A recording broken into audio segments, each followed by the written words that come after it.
में, ना आकाश में, ना पानी में, ना पत्थर में, ना गिरी में, ना कंदरा में, ना गुफा में, ना काशी में, ना प्रयाग में, कहीं नहीं। तो लोगों ने कहा तो कहाँ खोजें? कहा खोजी हो तुरंत मिल जाऊं सब सांसों की सांस में। कहा मुझे खोजना चाहते हो, मुझे पाना चाहते हो, तो हर घट में देखना तो शुरू कर दो। तुम मंदिर में मुझे देखना चाहते हो और अपने माँ में जगत जननी का दर्शन नहीं करते। तुम मंदिर में मुझे खोजने आ जाते हो, अपने भाई में परमात्मा का दर्शन नहीं करता। तुम मंदिर में मुझे देखने आ जाते हो, तुम छोटे छोटे जीवों में परमात्मा को देखने की चेष्टा नहीं करता। आज भारत देश जो अहिंसा वादी देश है, जहाँ हमारे कई धर्म ग्रंथों में यह लिखा है कि अहिंसा परमो धर्मा। तुलसीदास जी ने तो कहा ही है परम धर्म श्रुति विदित अहिंसा, धर्म न दूसर सत्य समाना, कि अहिंसा से बड़ा कोई धर्म नहीं। मैं कई बार सोचता हूँ कि वो भारत भूमि जो सदा से अहिंसा का संदेश दिया है, वो भारत भूमि जहाँ ऐसे ऐसे संत हुए हैं जो चींटी में भी भगवान को देखते हैं, आज वह भारत देश मांसाहार, नशा, दुर्व्यसन, छल, कपट, भ्रष्टाचार में इतना आगे कैसे हो गया? जिस देश में अहिंसा की बात हो, सत्य की बात हो, प्रेम की बात हो, जीव ही शिव है इसकी बात हो, वहां इतनी पीड़ा क्यों है, इतनी समस्या क्यों है? अभी नवरात्रि का त्यौहार बीता, मैं एक जगह और चर्चा कर रहा था कि आज 9 रूपों का, दशहरा में 9 रूपों का, मातृ रूप का, कन्या का, 9 रूपों का पूजन हुआ। तमाम जो दुर्गा के रूप हैं, और कई जगह लोगों ने कन्या पूजन भी किया।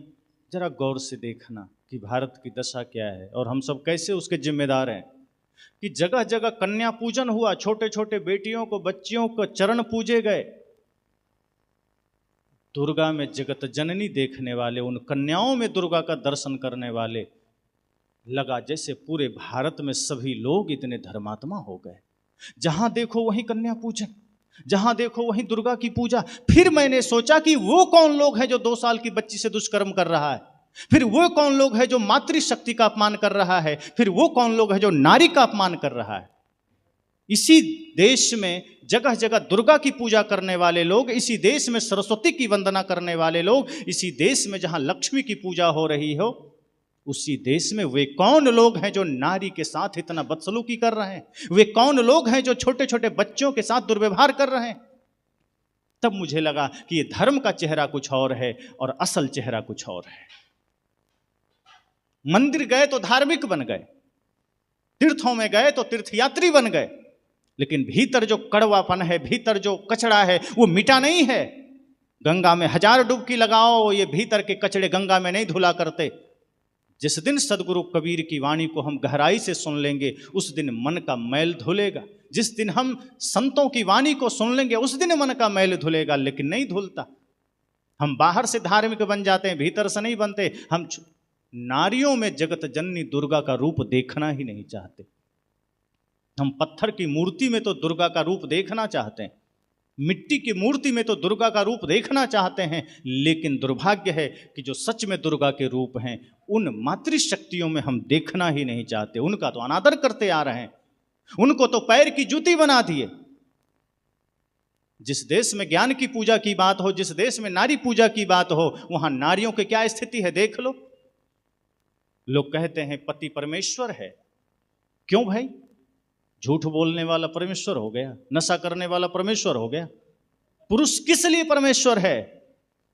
परमेश्वर वह है जो दुर्व्यसन नहीं करता, नशा नहीं करता, जो पर स्त्री पर कभी भी आंखें गड़ाकर नहीं देखता, जो पर मातृवत परदारेषु पर द्रव्यसु लोष्ठवत, इस भाव में जीता है। जो दूसरे नारी को देखे तो माता के रूप में देखे, बहन के रूप में देखे, बेटी के रूप में देखे। अगर ऐसा पुरुष है, वो परमेश्वर हो सकता है। चोरी करने वाला, छल करने वाला, कुदृष्टि करने वाला, नशा करने वाला परमेश्वर नहीं हुआ करता। ये पुरुष प्रधान समाज ने पुरुषों को परमेश्वर बना दिया, और जो नारी वास्तव में जगत जननी है, उसको पैर की जूती बना दिया। सदगुरु कबीर ने कहा, ये मुझे स्वीकार नहीं। मैं नारियों को भी उसी रूप में देखता हूं, वही महानतम स्वरूप, क्योंकि नारी ही जगत जननी है, यही सृष्टि का जन्मदात्री है। इसलिए ऋषियों ने माता निर्माता भवती कहा है, पिता निर्माता भवती नहीं कहा है। उन्होंने कहा कि मां निर्माण करती है, ये पुरुष निर्माण नहीं करता, पुरुष तो विनाश करता है।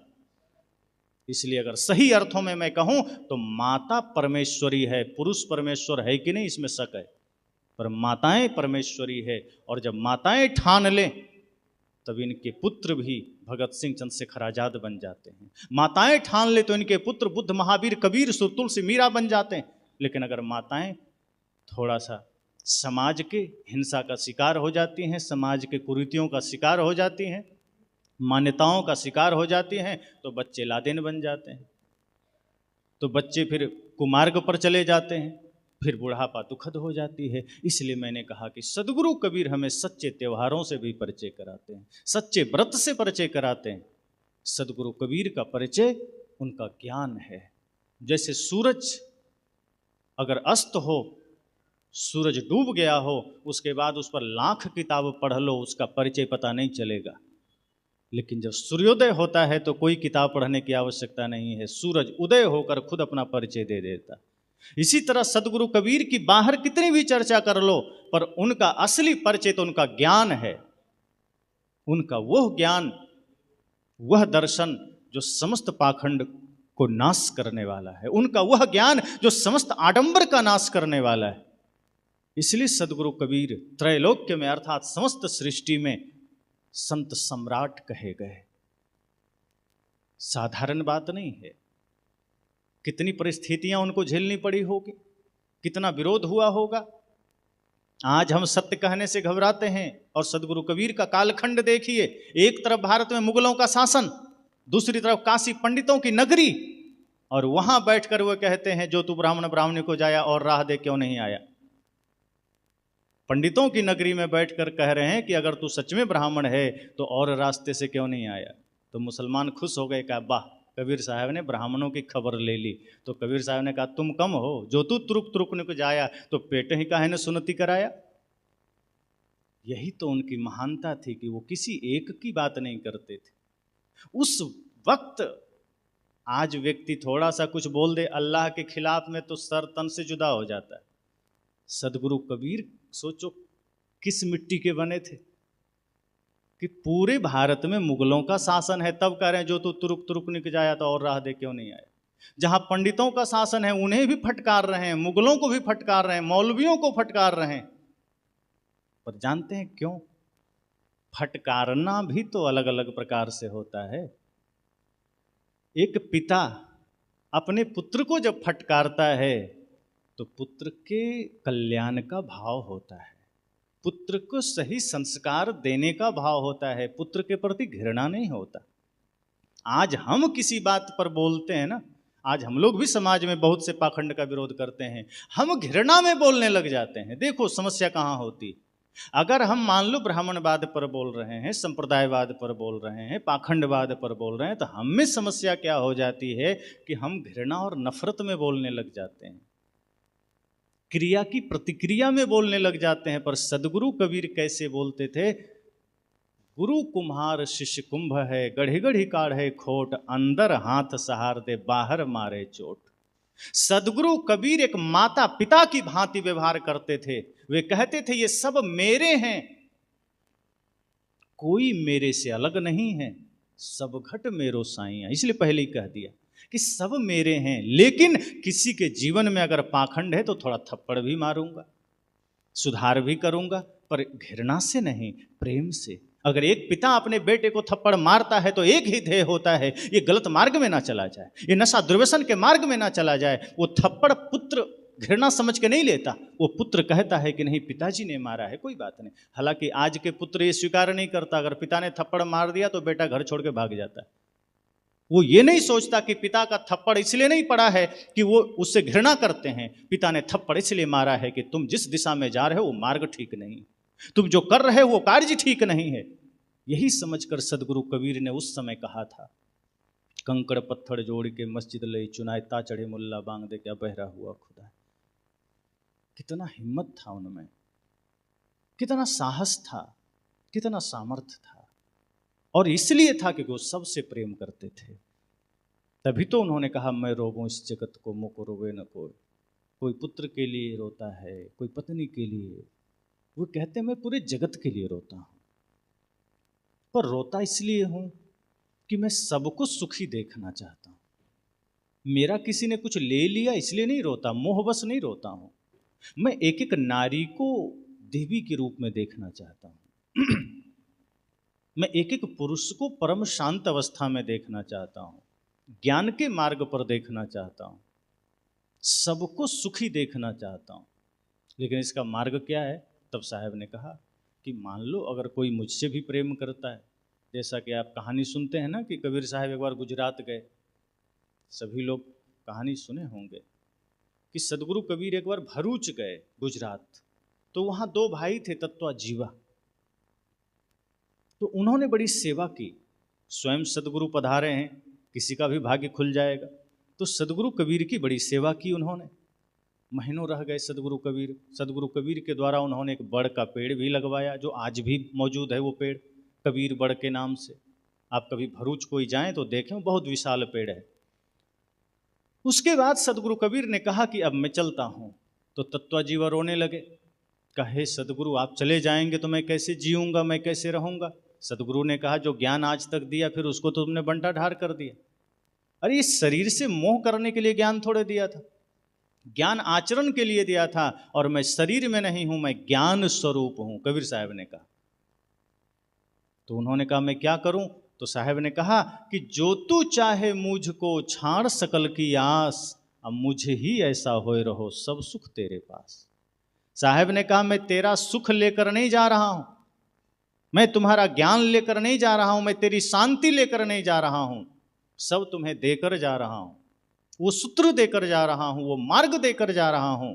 इसलिए अगर तुम मुझे चाहते हो तो सबकी आशा छोड़ देना।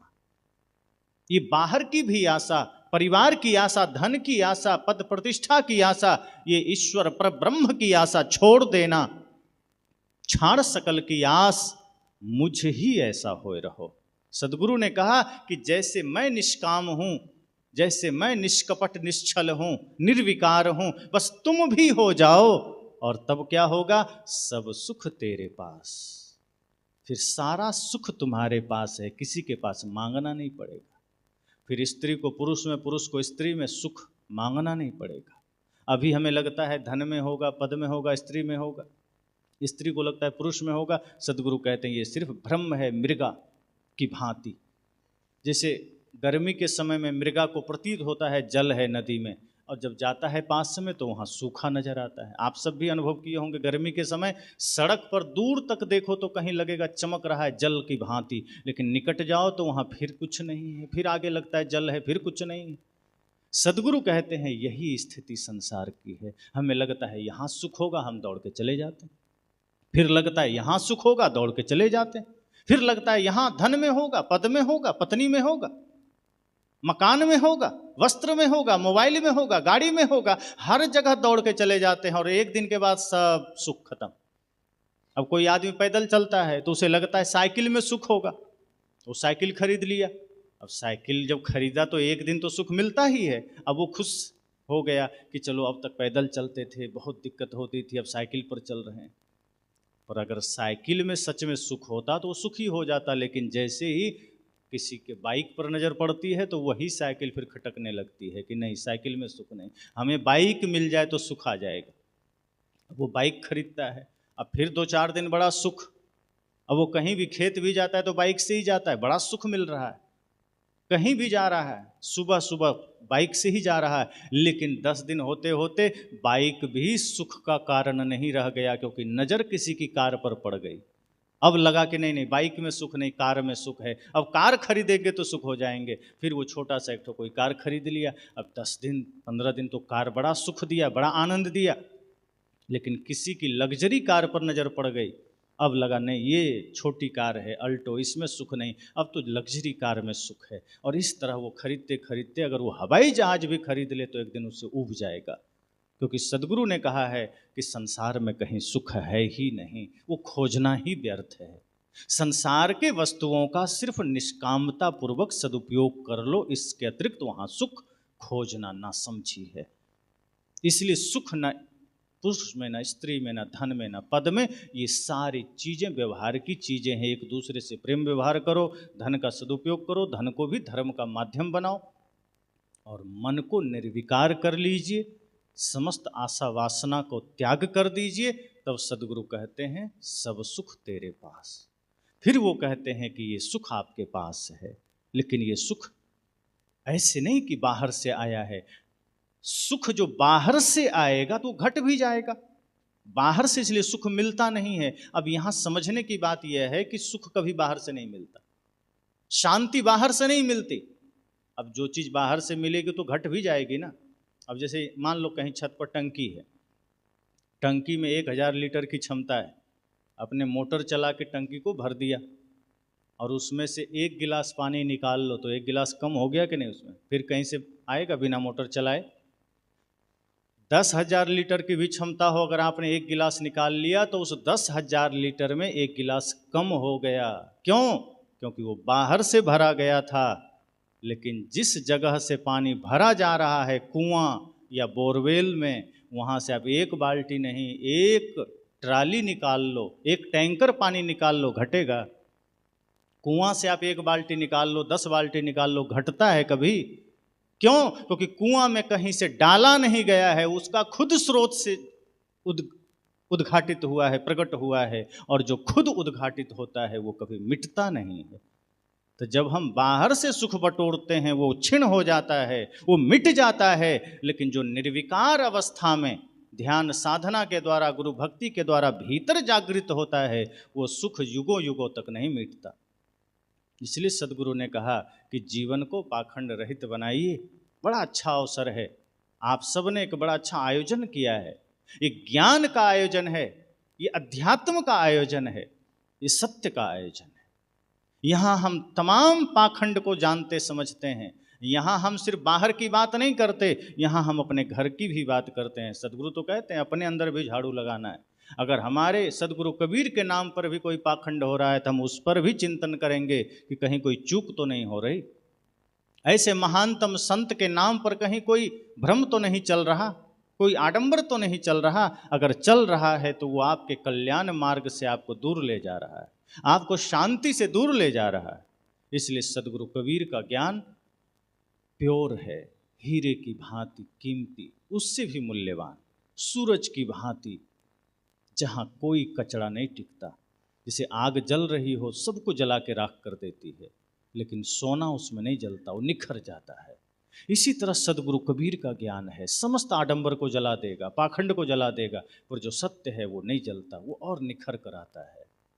जो साधक है वो और निखर जाता है, जो सच्चे भक्त हैं वो और निखर जाता है। इसलिए सदैव सजगता रखनी है, सदैव होश रखना है, क्योंकि मृत्यु निकट आ रही है, पल पल निकट आ रही। मैंने भजन में कहा था ना, स्याही गई सफेदी आई। हर किसी के जीवन में मृत्यु का आगमन है, आया हुआ है। कब समय पूरा हो, कब संजोग बने और कहे चलो तेरा समय पूरा हो गया, इससे पहले कि मृत्यु का आगमन हो, सदगुरु कबीर की वाणी को जीवन में उतार लेना है, उनके शास्त्र को पढ़ करके उस सत्य को जान लेना है, और तब हम भ्रम से मुक्त हो पाएंगे। लोग कई बार हमसे कहते हैं कि क्या करें, हमारा समाज इतना पिछड़ा क्यों है। एक संत बोल रहे थे कि आज जो हमारा समाज इतना पिछड़ा है, इसका कारण ब्राह्मण लोग हैं। मैंने कहा ठीक है, एक अर्थ में अच्छी बात है, पर क्या वो आपका हाथ पकड़कर पाखंड करवाने आता है? जरा सोचिए। मान लीजिए कोई आपको पाखंड में ढकेल दिया, तो क्या जबरदस्ती हाथ पकड़ के कोई करवाता है? हम ऐसा क्यों किसी को दोष देते हैं कि वही कारण है? होगा, है भी, पूरा काल में ऐसा समय था, ये बात एकदम छिपी नहीं है कि इतना ज़्यादा ऊंच नीच का भेदभाव था कि जो पिछड़े लोग कहे जाते हैं, जिनको लोगों ने पिछड़ा कह दिया। कबीर साहब ने तो नहीं कहा, बुद्ध ने भी नहीं कहा, वे तो कहते हैं सब समान है।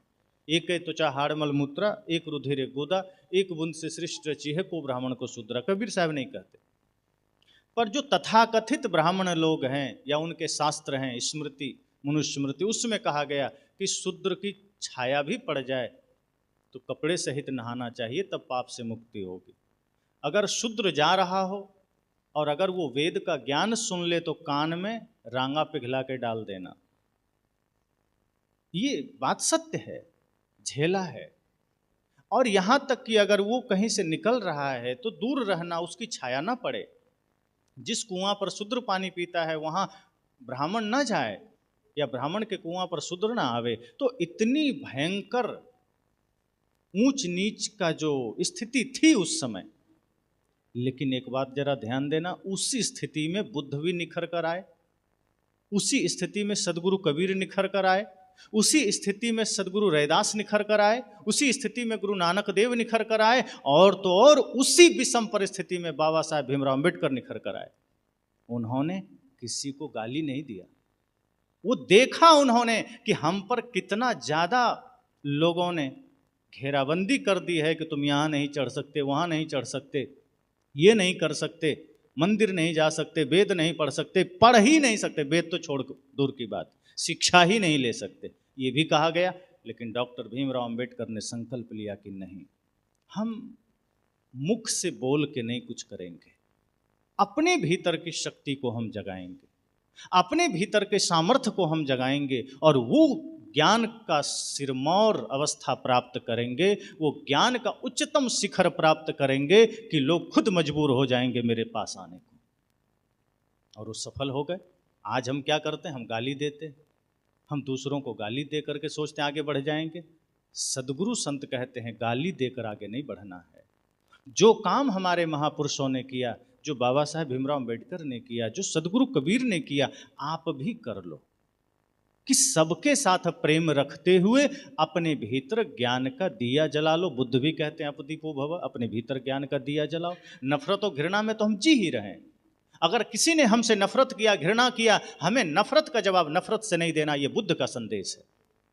बुद्ध को भी बहुत कुछ झेलना पड़ा, सदगुरु कबीर को भी झेलना पड़ा, लेकिन आज हम उनके बताए मार्ग पर नहीं चल रहे। अगर हमसे कोई नफरत करता है तो हम 200 गुना नफरत करने लग जाते हैं। अगर कोई हमसे घृणा करता है हम और घृणा करने लग जाते हैं, और वहीं हम असफल हो जाते हैं। सदगुरु कहते हैं नहीं, नफरत को प्रेम से जीता जा सकता है। अगर कोई गाली दे रहा है, मत ध्यान देना, अपने कर्म पर ध्यान देना, अपने कर्म को पूजा बना करके इतना उच्चतम शिखर प्राप्त करना कि एक समय ऐसा आएगा कि गाली देने वाला ही चरणों में झुका होगा। किसी के बलबूते आगे नहीं बढ़ना, अपनी आत्मशक्ति जगाना। यही तो सदगुरु कहते हैं, करु बहिया वाला अपनी छाड़ बिरानी आस, जाके आंगन नदिया बहे सो कस मरे प्यास। सदगुरु कहते हैं किसी का भरोसा करोगे, कोई राम तुम्हें बचाने आएगा, कोई कृष्ण तुम्हें बचाने आएगा, ये भरोसा करना है कि कोई कबीर बचाने आएगा। अगर यह बात भगत सिंह ने सोच ली होती कि चलो मुझे क्या लेना देना, राम जी आएंगे आजाद करवाने देश को, अभी तक गुलाम रहते। यही बात अगर नेताजी सुभाष ने सोच ली होती, लक्ष्मीबाई ने सोच ली होती, यही बात हमारे उन तमाम 7 लाख वीरों ने सोची होती जो शहादत दिए देश की आज़ादी में, अगर उन्होंने ये सोच लिया होता तो आज हम गुलाम होते।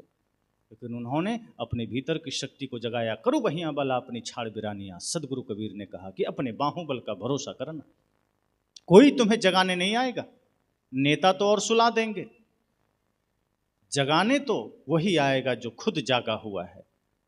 आज ऐसे भी लोग इस धरती पर है जो चाहते हैं कि ये समाज सो जाए, ऐसे भी लोग हैं जो चाहता है कि समाज मूर्छा में चला जाए और वो नींद की गोलियां खा के सो जाए, क्योंकि समाज सोया है तभी पाखंड पल रहा है, आप सोए हैं तभी आडंबर चल रहा है, आप सोए हैं तभी भ्रम चल रहा है। जिस दिन सदगुरु कबीर के ज्ञान का एक किरण भी आपने जीवन में उतार लिया और आपका एक चेतना आपकी जग गई, सारा पाखंड गिर जाएगा। लेकिन आज पाखंड पल रहा है आपके वजह से, आप सक्रिय नहीं बन पाते। नाम तो सदगुरु कबीर का लेते हैं लेकिन उनके मार्ग को अनुसरण नहीं कर पाते। इसलिए अगर पाखंड से मुक्ति पाना है तो जागना पड़ेगा। अगर अंधेरे को मिटाना है तो लाठियों से नहीं मिटता। ध्यान देना, अंधेरे भगाने हो तो लाठी और बम से नहीं भागते, दिए जलाने से भागते हैं। अगर हृदय में अंधकार मिटाना है, पाखंड मिटाना है, तो ये तमाम सिर्फ चिल्लाने से नहीं मिटेगा, ज्ञान को जीवन में उतारने से मिटेगा, ज्ञान का आचरण से मिटेगा। भवतु सर्वमंगलम। इसलिए मैंने कहा कि अगर लोग कहते हैं कि लोग जिम्मेदार हैं, कोई और जिम्मेदार हैं हमारे गिरने में, तो था वो जमाना जब कोई जिम्मेदार था। आज कोई दूसरे को हम दोष नहीं दे सकते। आज हम अपने कुकृत्यों से जिम्मेदार हैं, आज हम अपनी नासमझियों के कारण जिम्मेदार हैं, हम जिम्मेदार हैं। अगर आज हम नहीं जागे तो कब जागेंगे? सदगुरु कबीर जैसे महापुरुष का ज्ञान हमें मिला, बुद्ध का ज्ञान मिला, हमें महान संतों की वाणियां मिली, और आज भी अगर हम सो रहे हैं और फिर हम दोष दें कि कोई और जिम्मेदार है, तो अब हम जिम्मेदार हैं। अगर आज भी माताएं ना जगी, आप ना जगे, आपके बच्चे सन्मार्ग में ना लगे, तो कोई दूसरा जिम्मेदार नहीं है। आज भारत की स्थिति देखो, मैंने कहा था ना कि जो भारत अहिंसा का सूत्र कहता था, जो भारत विश्व को अपना परिवार समझता था, वो भारत आज कितना असहाय खड़ा है।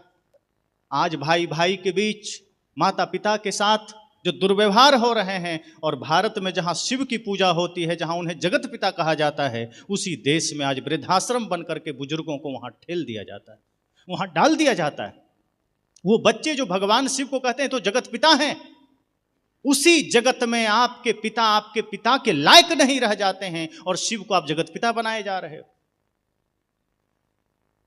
शिव जगत पिता तब कहलाएंगे जिस दिन आप अपने पिता में जगत पिता को देख सको। लोग कहते हैं वृद्धाश्रम है, जरा चलिए उद्घाटन कर दीजिए। मैं कहता हूं, जिस चीज का मैं विरोध करता हूं उसका मैं उद्घाटन नहीं कर सकता। ये भारत देश के चेहरे पर वृद्धाश्रम कलंक है, ये कोई अच्छी चीज नहीं है। वृद्धाश्रम खुलना मजबूरी है, खोलना पड़ता है लोगों को, क्योंकि बच्चों ने ठुकरा दिया है माता पिता को। लेकिन ये समझना कि ये श्राप है, अभिशाप है। अनाथ आश्रम खोल दो, चल जाएगा। वृद्धाश्रम अगर खुल रहा है तो ये उन लोगों के लिए तमाचा है जो कहते हैं कि मैं तो राम का भक्त हूं, मैं तो कृष्ण का भक्त हूं, मैं तो शिव का भक्त हूं, मैं तो कबीर का भक्त हूं, मैं तो बुद्ध का भक्त हूं, मैं तो महावीर का भक्त हूं। कहां गई भक्ति, कहां गया सेवा? क्या यही सेवा है कि माता पिता जब लाचार हो जाए तो वृद्धाश्रम भेज दो? अरे वो माँ बाप जिसने जवानी में अपना खून पसीना बहा करके आपके जवानी को संवारने के लिए लगा दिया, आपके बचपना को संवारने के लिए अपना सर्वस्व न्यौछावर कर दिया, आज जब उन्हें आपकी सेवा की आवश्यकता पड़ी, आपने मुंह मोड़ लिया, वृद्धाश्रम भेज दिया। कभी वृद्धाश्रम जाकर के उन बुजुर्गों के चेहरे को देखना, कितने आंसू बहते हैं। वो आंसू के घूंट, वो दुख दर्द, वो पीड़ा के घूंट वो हृदय में संजोए बैठे होते हैं। सिर्फ वो मृत्यु के दिन गिन रहे होते हैं कि हे प्रभु, कब समय आवेगा कि हम इस धरा से जाएं। क्योंकि जिस बेटे जिस बहू से अपेक्षा किया था कि बुढ़ापा सुखद होगी, उसने तो नरक बना के धर दिया। और ये बात भी उतना ही सत्य है कि उस बुढ़ापे में जो अवस्था झेलनी पड़ रही है, वो गलती भी कहीं ना कहीं उन्हीं बुजुर्गों की होती है कि वो बाल्यकाल में ही अपने बच्चों को सही संस्कार नहीं दे पाते। बढ़िया शिक्षा के लिए आप बड़े बड़े केंद्र, इंस्टीट्यूट तो भेज देते हैं, हॉस्टल में भर्ती तो करा देते हैं, लेकिन कभी अपने बच्चों की उंगलियां पकड़कर किसी संत का दर्शन कराने नहीं ले जाते, कभी उन्हें किसी सज्जन पुरुष के संग में बैठने नहीं देते, कभी उन्हें भगत सिंह, चंद्रशेखर आजाद की वीरता से परिचय नहीं कराते, कभी आप उन्हें महापुरुषों के ज्ञान से परिचय नहीं कराते। आप तो अपने बच्चों को हीरो हीरोइन से परिचय कराते हो। आप घर में टीवी चलाते हो, बच्चे को कहते हो देखो शाहरुख खान, सलमान खान को देखो, डांस सिखाते हो, आप उसी तरह का फिल्मी गाने गुनगुनाते हो, और बुढ़ापे में सोचते हो बेटा श्रवण कुमार की तरह सेवा करे। जवानी में आप अपने बचपन, अपने छोटे छोटे बच्चों को, आप जवान थे, बच्चे आपके छोटे थे, तब आपने ध्यान नहीं दिया, तब तो आपने उसे वही करवाया जो समाज में चल रहा है, और जब कर लिया तो अब पछताए हो तो क्या, अब तो चिड़िया चुग गई खेत। सदगुरु कहते हैं वर्तमान ठीक कर लेना, भविष्य ठीक हो जाएगा। अगर वर्तमान आपने ठीक नहीं किया, अपने बच्चों को सही संस्कार नहीं दिया, अपने बच्चों को मानवता का संदेश नहीं दिया, अपने बच्चों को कबीर से परिचय नहीं कराया, बुद्ध महावीर से परिचय नहीं कराया, तो ध्यान रखना वो बच्चे फिर कहीं ना कहीं हीरो हीरोइन से परिचय करेंगे। कहीं ना कहीं अगर आप अपने बच्चे को देवालय का दर्शन न कराया तो वो फिर जरूर शराब खाने की ओर जाएगा। अगर आप अपने बच्चों के हाथ में कोई शास्त्र ना पकड़ाया तो वो जरूर शस्त्र पकड़ेगा। अगर आपने अपने बच्चों के हाथ में गुरु संतों की आरती की थाल ना पकड़ाया तो कभी ना कभी वो शराब की थाल पकड़ेगा, और इसके जिम्मेदार सिर्फ आप होंगे। इसलिए जब बच्चे छोटे हों तो उंगली पकड़कर संत दर्शन जरूर कराना। इससे पहले कि वो बच्चे बड़े होकर अपना हाथ किसी के गर्दन तक ले जाए, उन बच्चों का हाथ किसी संत का चरण स्पर्श करा देना। बुढ़ापा आपकी सुखद हो जाएगी। अगर बचपना संवार दिया आपने अपने बच्चों की, बाल्यकाल में अगर आपने संस्कार दे दिया, तो ये भारत भूमि जो कभी विश्व गुरु था पुनः हो सकता है। ये विश्व गुरु शब्दों में नहीं हुआ करता। उस समय लोग एक दूसरे के साथ प्रेम के साथ रहते थे, नशा दुर्व्यसन से मुक्त जीवन जीते थे, एक दूसरे के सुख दुख में सहयोगी बनते थे। इसलिए संयुक्त परिवार का जमाना था, जब 40-50 लोग साथ रहते थे, भोज का आयोजन होता था, एक साथ बैठकर खाते थे, एक दूसरे के भोजन में सहयोग करते थे। पहले जब भोजन बनता था तो हलवाइया नहीं आते थे, पहले गांव के ही लोग जा जाकर भोजन बनाते थे, एक दूसरे को खिलाते थे, परसते थे, प्रेम बनता था, प्रेम जागृत होता था, इसलिए भारत आगे था। लेकिन आज हमने अपने ही भाई के साथ भोजन करना बंद कर दिया है। अपना ही भाई, एक ही माँ बाप से जन्म लिए, बाल्यकाल में एक साथ खेले खाए सोए पढ़े लिखे, लेकिन जब बड़े हो गए तो अपने भाई के साथ हमने भोजन करना बंद कर दिया, माँ बाप के साथ भोजन करना बंद कर दिया। हमारा घर घर नहीं होटल बन गया। जैसे होटल में गए, भोजन किए, बिल चुकाए, निकल गए, फिर कोई दूसरा गया, भोजन किया, बिल चुकाया, निकल गया। आज घरों की हालत वही हो गई। बड़ा भाई आया, चुपचाप भोजन किया, निकल गया, मंझला भाई आया, भोजन किया, निकल गया, छोटा भाई आया, भोजन किया, निकल गया, पिताजी आए, भोजन किए, निकल गए। और कहाँ गए? तो कोई पान ठेले पर खड़े हैं, कोई जुआ के अड्डे पर खड़े हैं, कोई कहीं बैठ करके राजनीतिक चर्चा कर रहे हैं, कोई कहीं गप्पाजियां कर रहे हैं। और बच्चे यही देख रहे हैं, यही सीख रहे हैं। कोई कहीं जाके सिगरेट पी रहा है, कोई कहीं जाके बीड़ी पी रहा है, कोई खैनी खा रहा है। बच्चे यही देख रहे हैं, वही संस्कार वो ग्रहण कर रहे हैं। हमने धीरे धीरे अपने घर को कचरा बना दिया। सदगुरु इसलिए तो कहते हैं कि नहीं, घर को मंदिर बनाओ। सदगुरु कबीर का संदेश यह नहीं है कि बाहर मंदिर बनाओ। वो कहते हैं मैं किसी मंदिर का समर्थन नहीं करता बाहर, मैं तो कहता हूं घर को बना लो मंदिर, गांव को बना लो, समाज को बना लो, देश को बना लो। इस सब को देवता समझो, देवी समझो, घर बन गया मंदिर। तो भाई में तो राक्षस नजर आता है, भाई में परमात्मा कहाँ नजर आता है? माता पिता में परमात्मा कहाँ नजर आता है?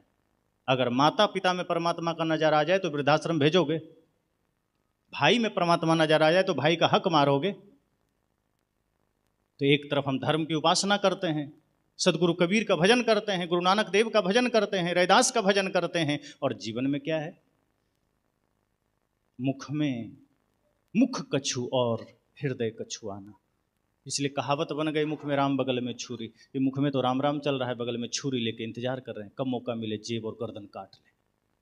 ये धर्म नहीं है, ये सत्य नहीं है, ये ज्ञान नहीं है। इसलिए मैंने कहा कि ये समय जागने का है, अपने बच्चों को वो संस्कार देना, सदगुरु कबीर के विचारों से परिचय कराना। कई माता पिता कहते हैं, एक दो जगह ऐसी बात आई, कहा कि नहीं नहीं, हम लोग तो डरते हैं आप लोग के पास ले जाने से, कहीं वो साधु ना हो जाए। मुझे हंसी आती है कि बेटा साधु ना बन जाए इसलिए ले जाने से डरते हो, लेकिन बेटा चोर बन जाए तो चिंता नहीं है, बेटा शराबी बन जाए इसकी चिंता नहीं है, बेटा जुआड़ी बन जाए इसकी चिंता नहीं है, बेटा हिंसक बन जाए इसकी चिंता नहीं, बेटा साधु बन जाएगा। अरे बन जाने दो, अच्छी बात है, किसी का नुकसान तो नहीं करेगा। अच्छा साधु बनेगा, जगत का कल्याण करेगा। लेकिन अगर नहीं बनने दोगे, जहां तहां ले जाओगे, तो बनेगा भी तो ढोंगी बन जाएगा, पाखंडी बन जाएगा। अगर सदगुरु कबीर का सत्य ज्ञान से परिचय हो जाए और कोई अच्छे गुरु के सानिध्य में बाल्यकाल से रह ले, वो फिर त्यागी तपस्वी रहनी संपन्न संत बन करके जगत को प्रकाशित करता है। सच्चा संत जगत को प्रभावित नहीं करता।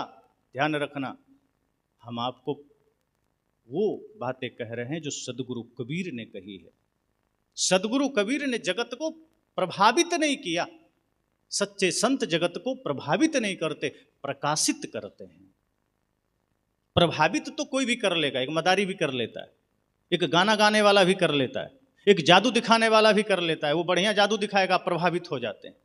कोई अच्छा गाना गा देगा, प्रभावित हो जाते हैं। पर प्रकाशित सब नहीं कर सकते। प्रकाशित वही कर सकता है जिसका हृदय खुद प्रकाशित हो। प्रकाश वही दे सकता है जो खुद प्रकाशवान हो। इसलिए सदगुरु कबीर के ज्ञान अपने बच्चों को भी देना।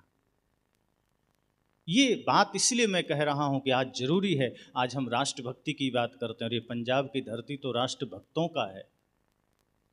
कितने बलिदान हुए हैं यहाँ, कितने लोगों ने अपने खून से सींचा है इस भूमि को, भारत भूमि को, तब आजादी मिली है। ये तो वीरों की धरती है। यहां से पुनः वो सत्य की आवाज उठनी चाहिए, यहां से पुनः उस भक्ति की आवाज उठनी चाहिए, प्रेम की आवाज उठनी चाहिए, क्रांति की आवाज उठनी चाहिए। और उसके लिए सदगुरु कबीर का ज्ञान आपका माध्यम बनेगा, संबल बनेगा, ताकत बनेगा। इसलिए ये जो विचार गोष्ठी का कार्यक्रम है, जो सदगुरु कबीर का विचार का आयोजन हमारे प्रोफेसर साहब और उनके सहयोगियों ने रखा है, ये सब के लिए एक बड़ा अवसर है, एक बहुत बड़ा अवसर आपको मिला है। इसको गंवाना नहीं, गांठ में बांध लेना कि जो ज्ञान सदगुरु कबीर का है वो प्रेम की ओर ले जाता है, वो सत्य की ओर ले जाता है, वो अहिंसा की ओर ले जाता है, वो नफरत की ओर नहीं ले जाता, वो पाखंड की ओर नहीं ले जाता। अगर कोई कहे कि सदगुरु कबीर का मूल ज्ञान क्या है, हालांकि कबीर पंथ में भी बहुत से ऐसे लोग हो जो मूल ज्ञान बांट रहे हैं और वो बता नहीं पाते मूल ज्ञान क्या है। मैं इतना ही कहता हूं, मूल ज्ञान सदगुरु कबीर का हर शब्द मूल ज्ञान है। और क्या है? जो ज्ञान प्रेम के मार्ग पर ले जाए, जो ज्ञान आपको निर्विकार कर दे, जो ज्ञान आपको सत्य से जोड़ दे, जो ज्ञान आपको मुक्ति के मार्ग पर ले जाए, सब मूल ज्ञान है। और वो किसी का भी ज्ञान हो, कोई छिपा हुआ ज्ञान थोड़े है, कोई चुपचाप कहीं रखा हुआ ज्ञान थोड़े है। सदगुरु तो कहते हो मेरा ज्ञान तो सबका है, जो श्रद्धा से आएगा वो ज्ञान का लाभ लेगा। कृष्ण गीता में भी कहते हैं श्रद्धावान लभते ज्ञानम। कहा अगर श्रद्धा से गुरु के पास जाओगे तो ज्ञान का लाभ लोगे, श्रद्धा से नहीं जाओगे तो ज्ञान का खजाना चारों ओर रहेगा, कोई मतलब नहीं। श्रद्धावान बन जाएंगे तो ज्ञान का लाभ मिलेगा, अगर श्रद्धावान नहीं है तो ज्ञान का पता भी नहीं चलेगा। एक भिखारी एक टीले पर बैठकर भीख मांगता था, मांगता रहा जीवन भर, एक एक रुपये के लिए तरसता रहा। एक दिन मर गया तो लोगों ने सोचा इसका तो कोई है नहीं आगे पीछे, क्या करें? तो कहा इसी टीले को खोदो, इसी में गाड़ दो। जब टीले को खोदा तो वहां नीचे सोने चांदी हीरे का विशाल भंडार मिला। लोग सिर ठोक लिए, कहा जीवन भर इसी सोने के भंडार पर बैठकर ये भिक्षा मांगता रहा, इसके नीचे ही हीरे पड़े थे, इसके नीचे ही सोना पड़ा था, ये कभी उससे परिचित ना हो सका। पास में ही खजाना था पर बैठकर भिक्षा 1 रुपये के लिए तरसता रहा। यही हम करते हैं। कभी ज्ञान हमारे पास होता है, संत गुरुजन हमारे निकट होते हैं, पर हम अश्रद्धा के कारण उनके ज्ञान से वंचित रहते हैं, उनके सत्य से वंचित रहते हैं। इसलिए मैं तो इतना ही कहूँगा, ये बड़ा अवसर मिला है, सुनहरा अवसर, ये सत्य का ज्ञान का अवसर मिला है, जागने का अवसर मिला है। दुनिया के काम तो हम करते रहते हैं, आज जो अवसर मिला है ये सब कुछ करते में ही ये कर सकते हैं। कई लोग ये भी कहते हैं कि ठीक है महाराज जी, गुरु जी आप तो कहते हैं सत्संग करो, धर्म करो, तो काम इतना रहता है, अलग से समय नहीं मिलता। तो सदगुरु कबीर ने ये थोड़े कहा कि घर के काम छोड़ दो, परिवार का की जिम्मेदारी छोड़ दो, समाज की जिम्मेदारी छोड़ दो, आप जो करते हो करते रहो। धर्म को धारण करना है, मतलब सिर्फ मन को निर्मल कर लो। शुरू में मैंने कहा ना, जो कुछ करो सो पूजा। अगर मन निर्मल करके करोगे तो घर में झाड़ू लगाओ, भोजन बनाओ, दफ्तर में काम करो, खेत में काम करो, समाज में जाओ, फिर वो पूजा ही पूजा है, फिर मन निर्मल ही निर्मल है। दुकान में बैठो, ग्राहक में भगवान को देखो। आप अगर राजनीति में हैं, जनता के बीच जाओ, उसे भगवान समझो। पति पत्नी में, पत्नी पति में, एक दूसरे में भगवान को देखो, आपकी पूजा हो गई, आपका धर्म हो गया। अलग से कहाँ करना है, अलग से घर थोड़े छोड़ देना है, सब छोड़ भी नहीं सकते। आपका वही विधान है कि आप वहीं ईमानदारी निष्ठा से जीवन बिताइए, गुरु की बातों को मानिए, संत गुरुजनों में श्रद्धा रखिए। कहीं सत्संग हो रहा हो और लगे कि कोई सच्चे संत आए हैं, सही ज्ञान देने आए हैं, 5 मिनट का भी समय अपने जीवन में से निकाल के जरूर जाओ। ऐसा नहीं कि अरे बहुत काम है नहीं जा सकते, नहीं, काम तो फिर भी कर लोगे, कल कर लोगे, लेकिन जिस दिन मृत्यु सामने आ जाएगा फिर काम छूट ही जाएगा, लेकिन ज्ञान नहीं मिलेगा। और ज्ञान आपको आगे के जीवन के लिए संबल बनेगा, ज्ञान आपका इस जीवन में भी काम देगा, आगे भी काम देगा। धन काम नहीं देगा, धन इसी जीवन के लिए है, इसी शरीर के लिए है, इसलिए उसकी महत्ता उतना ही देना। धन को सिर पर मत चढ़ा लेना। मैं उदाहरण दिया करता हूँ, धन का काम जितना है उतना ही रखिए, ज़्यादा चढ़ा देंगे तो वही बंधन और दुख का कारण बन जाता है। जैसे आप जूता पहनते हैं, चप्पल पहनते हैं, कई लोग 20-20 हज़ार के जूते पहनते हैं, कोई 50 हज़ार का भी पहनता है, पर पहनता तो पैर में ही है ना। कि 50 हज़ार का जूता है, कोई सोचे कि नहीं नहीं 50 हज़ार का है, सिर में लेके घूमेंगे, शोभा देगा? भाई जूता 50 हज़ार का भी हो, पैर में ही पहना जाएगा। अब मेरी पगड़ी 100 रुपये की है, सिर पर है, कीमत इसकी 100 रुपये है। अब मैं ये थोड़े करूँगा कि पगड़ी उतार के पैर में बांध के घूमूंगा। पगड़ी की अपनी मर्यादा है, मान है, सम्मान है, सिर पर धारण होता है। धन कितना भी जरूरी हो वो शरीर के लिए है, और धर्म आत्मा के लिए है, और शरीर और आत्मा में आत्मा है तो शरीर है, ये बात याद रखना। फिर धन के प्रति भी आपका भाव ठीक रहेगा और धर्म के लिए आपका जीवन ठीक रहेगा। लेकिन हम धन को सिर पर रख लेते हैं, धर्म को पैर में बांध लेते हैं, यहीं पर काम बिगड़ जाता है। इसलिए धन को यह समझना कि ये तन के वास्ते है, व्यवस्थाओं के वास्ते है, सुविधाओं के वास्ते है, इसका पूरा सदुपयोग करिए। ये नहीं कि जो है उसको बांट दो। सदगुरु कबीर ये नहीं कहते कि धन है तो बांट दो, फेंक दो, लुटा दो, कंगाल बन जाओ। सदगुरु कहते नहीं, रखो और जो है उसी में से थोड़ा थोड़ा दान करो धर्म के लिए। लेकिन ये ध्यान रखना कि ये परिवार, ये धन, ये संपदा, ये शरीर तब तक है जब तक इस शरीर में आप हैं। जिस दिन शरीर से आप निकल गए, सुंदर से सुंदर शरीर से गंध आने लगती है। सुंदर से सुंदर शरीर से अगर आत्मा निकल जाए तो अपना परिवार का आदमी भी बैठने को राजी नहीं होता। कितना भी प्यारे पिता हो, कितनी भी प्यारी माँ हो, कितनी भी प्यारी पत्नी हो, भाई हो, बहन हो, अगर शरीर से प्राण निकल जाए और कह दो किसी को कि रात भर वहाँ बैठना है, तो आदमी घबराने लगता है, नहीं रह सकते। और कितना भी प्यारा पिता है तो क्या बेटा सोचेगा कि नहीं नहीं पिताजी का हाथ बड़ा प्यारा था, इसको रख लेते हैं घर में। गर्दन प्यारा था, इसी कंधे में बैठते थे, गर्दन रख लेते हैं। रो भी रहा होता है और कहता है जल्दी मरघट पहुंचा दो। तो मृत्यु क्या कहती है? जब व्यक्ति को मरघट में छोड़ा जाता है तो आदमी मानो कह रहा है कि किसने मुझे इस अंधेरे में छोड़ा है, क्योंकि वहां ना कोई लाइट है, ना बिस्तर है, अंधेरा है मरघट में, ना अपना ना रिश्तेदार। तब मानो वो आदमी कहता है किसने मुझे लाके इस अंधेरे में छोड़ा है? तो मृत्यु कहती है जिसके लिए तुमने जीवन भर धन को जोड़ा है उसी ने तुम्हें यहां लाके छोड़ा है। इसलिए सत्य को ध्यान रखना कि ये शरीर नश्वर है और जब तक यह है तभी तक चैतन्य आप बन सकते हो। इस शरीर में रहते रहते आप अमर बन सकते हो। अमरता का